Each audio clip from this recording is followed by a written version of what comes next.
Hi, I'm Danny Handke, lead creative designer at Walt Disney Imagineering, and we're here on the Disney Dream. So one of the cool things on this ship, in addition to Star Wars, is Disney Infinity. Can you talk about video games and how they influence this video game space?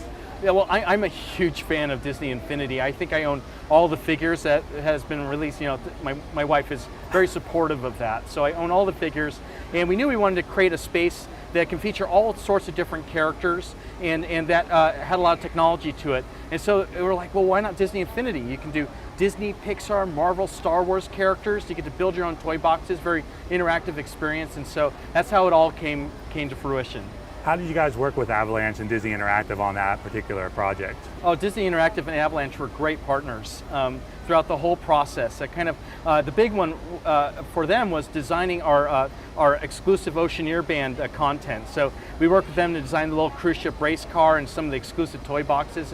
I was really excited to be part of that part of that design process.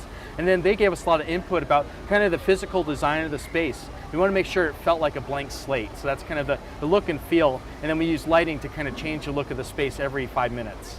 And then you guys also have the real world version of the figures. Can you talk about that and the Kinect technology that brings it to life? Yeah. So we knew we wanted to have the game station so everyone can play the game, but we really wanted to have physical active play in the space as well, because it's a kids space and to have many different opportunities for kids to play. And so you can build your own race cars. You can actually step on the giant Infinity base and then get transported into the game, and it's a motion control, so you can take a race car and cruise down the track. It's actually a lot of fun. And when it comes to video games, so many people are playing games these days. How important is it to have something that they can't do at home on something like this ship?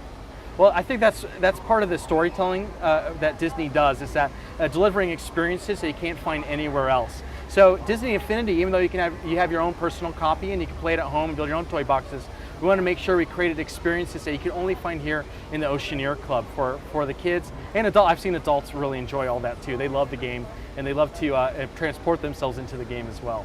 So there's one other video game tie-in on this ship, and that's Vanellope from Wreck-It Ralph. Can you talk a little bit about that, especially the soundtrack, which makes you feel like you're in a video game? Yeah, so Vanellope Sweets and Treats. When the Disney Cruise Line said they wanted to build a kind of a candy gelato shop on the ship, I got really excited. I'm like, it has to be Wreck-It Ralph themed. It has to be Sugar Rush from the movie, and we want to build that environment. And in order to make it feel very authentic to the game, we wanted to have the soundtrack that was a mixture of J-pop songs and 8-bit video game music. So we went through our old library of old Disney 8-bit games, and we kind of sprinkled them throughout the soundtrack.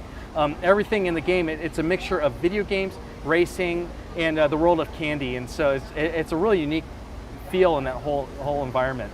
Have you talked to Sour Bill yet? Yes. So even Sour Bill, we got Rich Moore, the director of Wreck-It Ralph and the director of the upcoming film Zootopia, to provide the voice of Sour Bill for us. And so we were really excited to do that. I did think there's a little bit of irony in that. It used to be an arcade, and now it's Wreck-It Ralph. I know, isn't that great? Oh, yeah. I didn't even put that two and two together. But yeah, that's really neat. Yeah. People can still get their arcade fix, but through their sweet tooth. Exactly. Well said.